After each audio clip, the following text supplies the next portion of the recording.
Hello, I'm Angela Berger, and today I'm going to talk to you about meaningful assessments for academic integrity. And I am basing a lot of this on the premise that assessments that are meaningful and authentic foster academic integrity.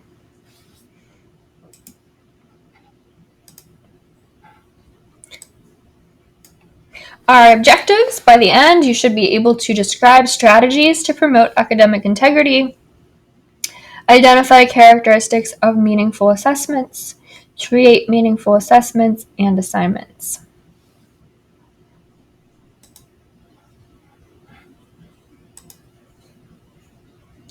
So first, let's look at academic integrity. What does academic integrity mean to you? It is the commitment to and demonstration of honest and moral behavior in an academic setting.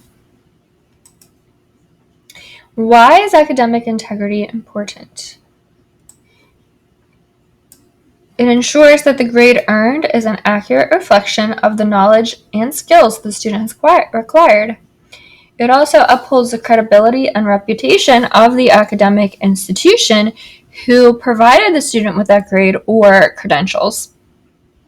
Students who receive credentials or earn a particular grade from a given institution actually possess the skills and knowledge that the institution claims they do.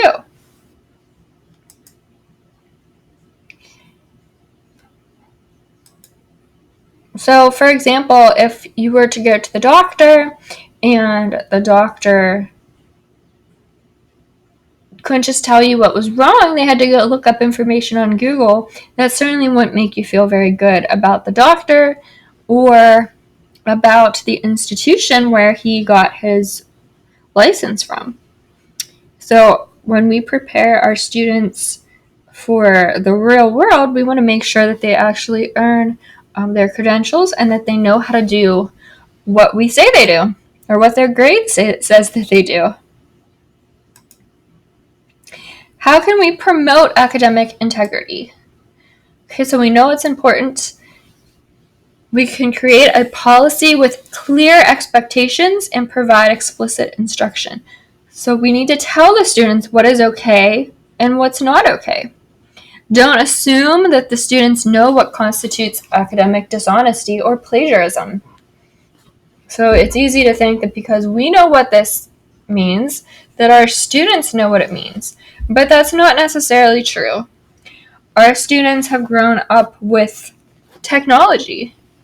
They've grown up with laptops. They've grown up with cell phones where they can look up any information whenever they want, just going on their cell phone, which is basically like a mini computer. Or our students could ask Alexa. So they might be confused when they come to class and they don't understand why they can't just use those resources. We also need to explain what the consequences will be for violating academic integrity policy. Can I have a sample policy here that you can use with your classes if you need one? We can also promote academic integrity by showing students what tools and resources they can use. Teacher-created resources and textbooks and things like that. We can show them how to properly use their online resources in a way to help them but not to cheat and do work for them. We can also show students how to study and prepare appropriately. I am currently a student in a neuroscience class, and I've never had any experience with neuroscience before, so a lot of it is very new to me, and there are a lot of terms, and it can seem overwhelming. So I have to think that when students come up to learning a new language, that they can feel overwhelmed similarly. So what we can do to help with that is show students how to study, help them build some study skills so that they know how to break down the information, make it more manageable so they can study bit by bit and prepare appropriately. And that way the student will feel like this is actually something they can do, and they won't feel like they have to look the answers up, because there's no way they can master it just using their own skills. We can also limit high-stakes assessments by using frequent low-stakes assessments, formative assessment along the way. If in your class there's only 2 assessments and your student's entire grade are based on those 2 assessments, that's putting a lot of pressure on the student, where the student's going to do whatever necessary to make sure he or she doesn't fail those large assessments. So by giving them more chances, more opportunities, that will help them not to feel that pressure. And we also really need to create meaningful assessments. Now, how do we determine if a violation of academic integrity occurred? We can look for signs of online translation, literal translations. For example, in English, the word can be used in 2 ways. I can do it, or a can of soup. If the student uses the wrong one, I, a can of soup, do it, well, then you'll know that they're using online translation. Also using tenses that you have never learned before in class, and you know from their prior knowledge there's no way they could have learned that. Or, in a very blatant case of online translation, I had a student write the questions it was a French class, and the student wrote the questions in German. So I asked the parent if the student had any background in German, and she said no. So that was pretty clear. Also, make sure that you change your test questions regularly. My son was taking this online program called Edmentum, Edgenuity, and he could find tests on Quizlet. There were the questions and answers for nearly every test. So be careful that you change up your assessments so that kind of thing doesn't happen. And use technology like plagiarism checkers when necessary. So let's go back to meaningful, because we can really reduce academic dishonesty and promote academic integrity by creating meaningful assessments. So here are some characteristics of meaningful assessments. It applies to real life, it's authentic, creates value, and requires real life skills. So when the student sees that this is something they'll use in real life, that it applies to real life, it puts more value on the assessment, on the task. It's appropriate for the student's age.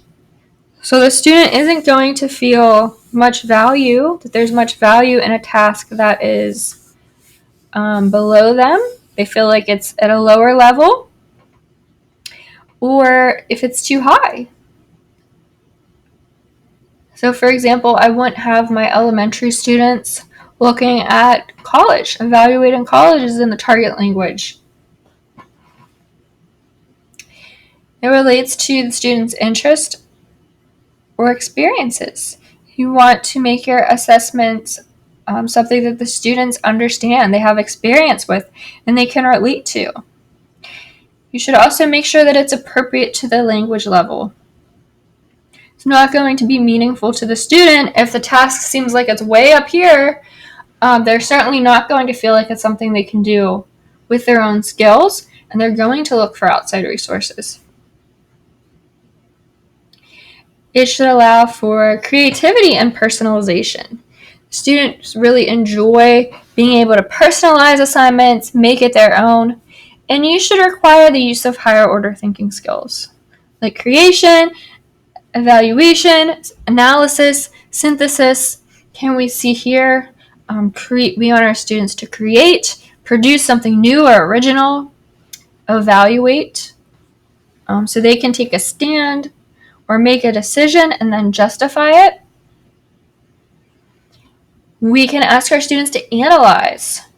This is where they're comparing and contrasting, examining things. and even application. They can use information in new situations.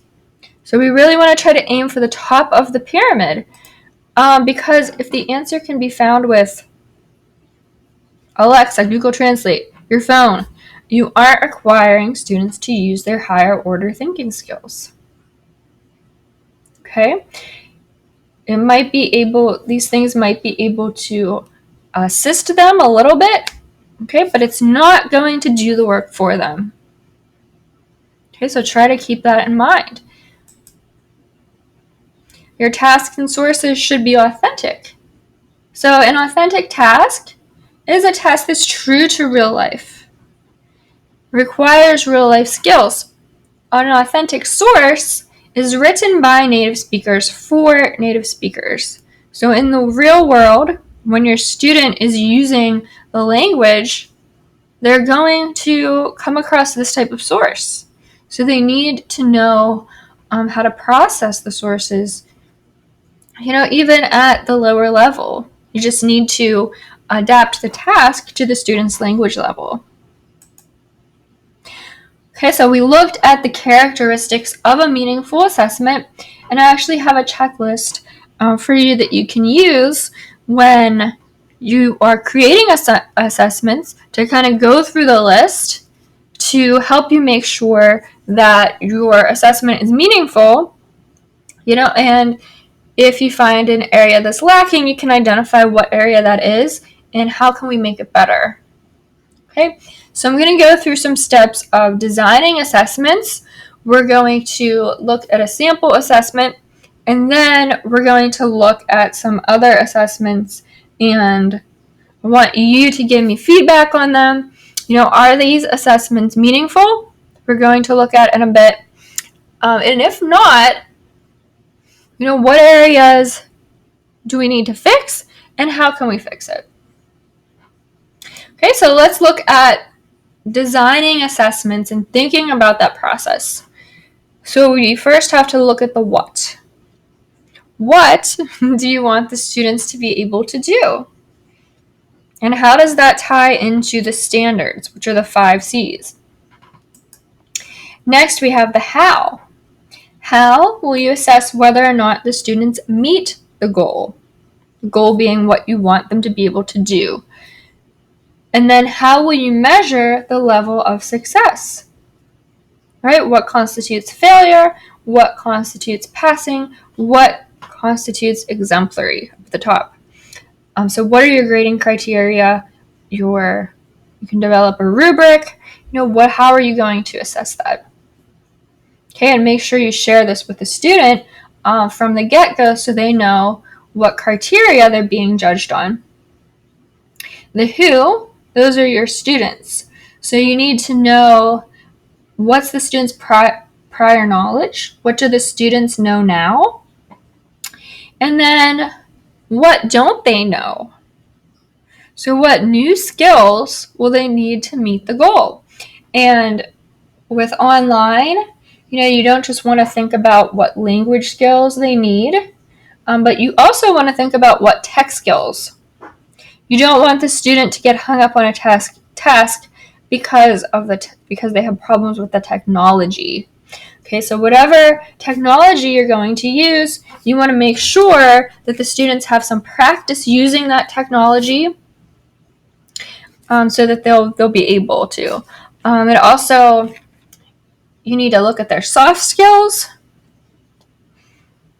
How good, how do they know, how much do they know about if they're doing interpersonal, about conversational roles and how to keep the conversation going, things like that.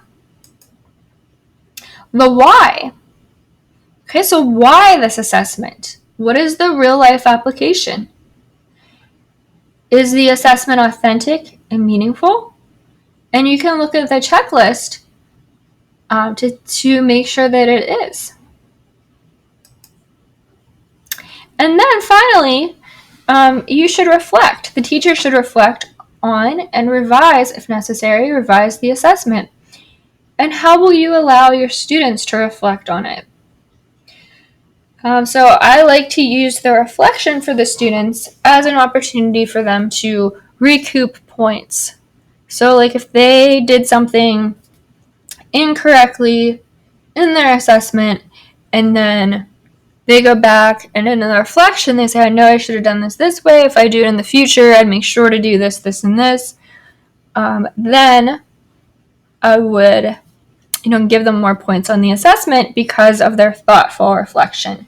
And doing that, puts more focus on the process, the learning process, and rewarding them for being thoughtful during the process. It also helps them not to be so focused on the high stake assessments. If they have a chance to get some points back. Okay, so let's take these steps and use them as if we are building an assessment. So what do we want the students to be able to do?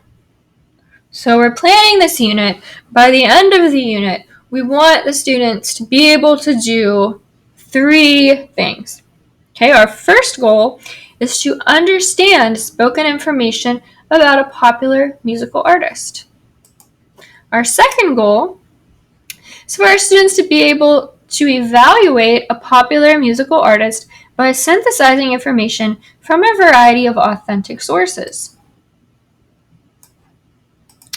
And our third goal is for our students to be able to ask questions and provide information in a conversation about popular musical artists. Okay, so those are our goals. That's what we want to assess our students on at the end. Okay, so then we have to design. We have to first make sure that those apply to the standards.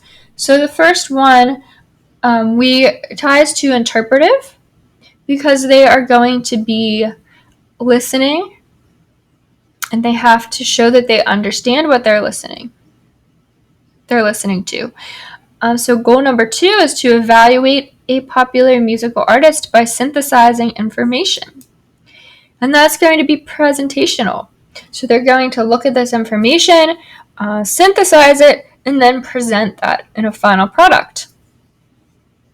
And then our third goal, where the students are going to be engaging in a conversation, they need to ask questions and provide information. That is also one of the communication standards. Is task number 3 is interpersonal. Okay, so we're looking at those 3 modes of communication. And, you may not hit all 3 all the time. That's okay. And then once we know what we want our student to be able to do, well, how are we going to know if the student can do that? What are the tasks that we're going to have them do? Okay, so for task number 1, our students will listen to an interview with the musical artist and answer comprehension questions in an Edpuzzle video. Okay, so I could go into detail about Edpuzzle, but basically you can take any video, whether it's one you create or one you've gotten off of YouTube, and you can turn it into a tutorial. So the students are watching the video, and then a question will pop up. They have to answer it. It gives them immediate feedback as to whether or not they're right. And as a teacher, you can go in and see how many times they had to watch each segment of the video before they were able to answer the question. So they're allowed to just rewatch the part that was before the question. So it kind of breaks it up into segments. So it's nice. So you can get really good feedback on how well the students were able to understand it. Task 2, create a blog post about the musical artist. Read a magazine article on the artist and listen to 2 of their songs. Reference the songs and article in your blog post. Be sure to include the artist's background, the artist's music style, your opinion of the songs, and whether or not you recommend the artist. And then our third task, so this was our interpersonal task. Read your partner's blog post as your partner reads yours. Ask your partner 5 questions about their blog post, and then share your opinion as to whether you think you would like to listen to your partner's featured musical artist. Okay, and then your partner would also ask you 5 questions about your blog post. And for grading criteria and a rubric, so to measure the student's level of success on an assessment, for task number 1, you'd be able to see whether they got correct or incorrect answers on Edpuzzle. For task number 2, you would have a presentational writing rubric, and I can show you some examples of those if you would like. And then task number 3, you could use an interpersonal speaking rubric.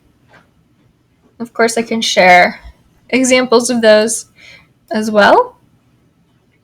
So the who, and this is really going to be unique. So we'll say for this, the students have studied the target language for 3 years, and so they have a foundational vocabulary knowledge and familiarity with present and past tenses.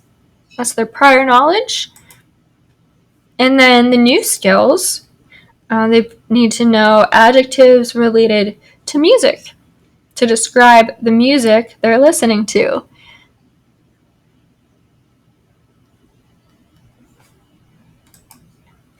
The why.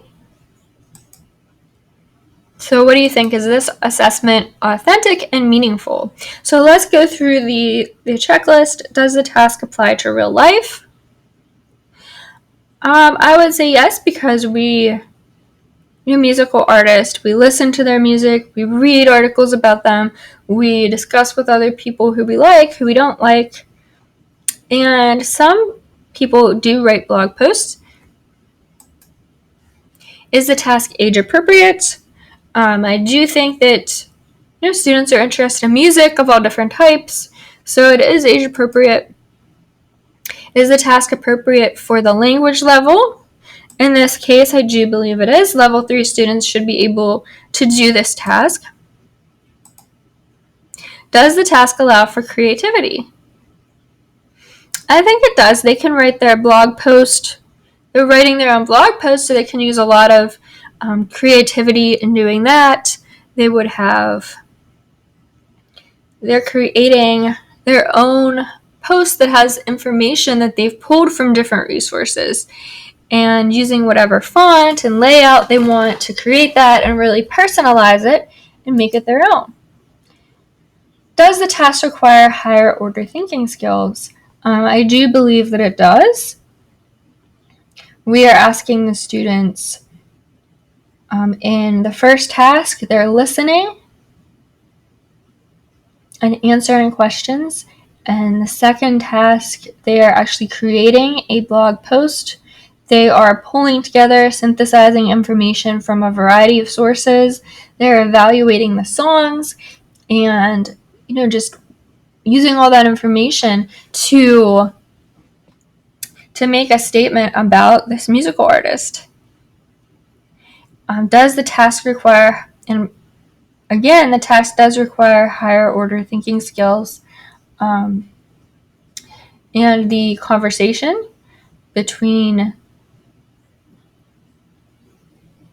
the students, that's really going to focus on those interpersonal skills, which are really important in world language, but also just in life, knowing how to interact and keep the conversation going, whether it's your first language or the target language. Those are important skills. Okay, so next we're going to look at some examples in Nearpod of different tasks and looking at how we can make those more authentic and meaningful.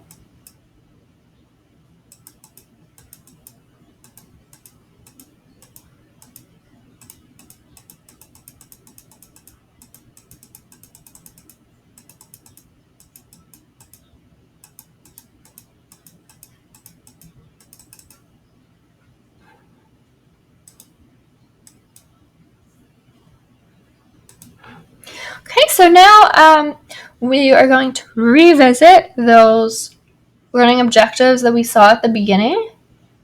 And I just want you to think, or do you now feel confident in being able to do these 3 things? Describe strategies to promote academic integrity, identify characteristics of meaningful assessments, and do you feel confident in creating meaningful assessments and assignments? Remember that assessments that are meaningful and authentic foster academic integrity. So we really want to do our best in trying to make our assessments as meaningful and authentic, as possible. So in the Nearpod, I would like you to share with me one takeaway. And thank you for your attention.